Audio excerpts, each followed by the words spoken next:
ikaw, si Andrew Shimmer. Hindi pwede ng data.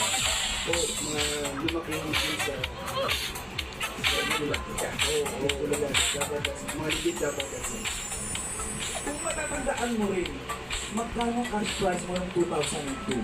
Yung cash price, hindi ko po makakalimutan is 30,000. Ba't pero malaki na yun? 24 years ago. Ano po ginawa niyo sa premium kasi? Binili ko po sa mami ko. Kasi 15 pa lang naman. 15 years old pa lang siya noon. May question and answer yun. Meron din po. Anong tinanong sa'yo? Ang nagtanong po sa akin si Mr. James Cooper.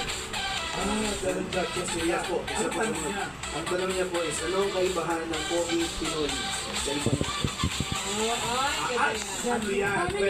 Medyo relevant ngayon yan. Medyo definitely trending yung mga happy. Ikaw happy ka? 160. Ay, ako kasi happy ako. Ano ka? Bawal kasi happy.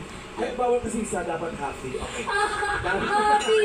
Sinagot mo doon sa tanong ni Sir James Cooper na ano ang kaibahan. Nang mabilis at diretso po. Pagiging pagalang po sa mga babae, lalong-lalo na po sa mga matatanda. Kasi tayo lang po may po at opo na ginagamit natin dito sa class. Oh, marunong sumagot at the age of 15. Pinaghandaan mo ba yun? Yung question and answer? Hindi rin po. Ay, hindi rin. Kung ano ba yung masero? So alam nyo na ladies ha, mga binibining Pilipinas, huwag nyo magandaan. Kailangan your answer should come from your heart. Oh, yeah. Pero Kasi ako sumali ako po. talaga, malas. Oo.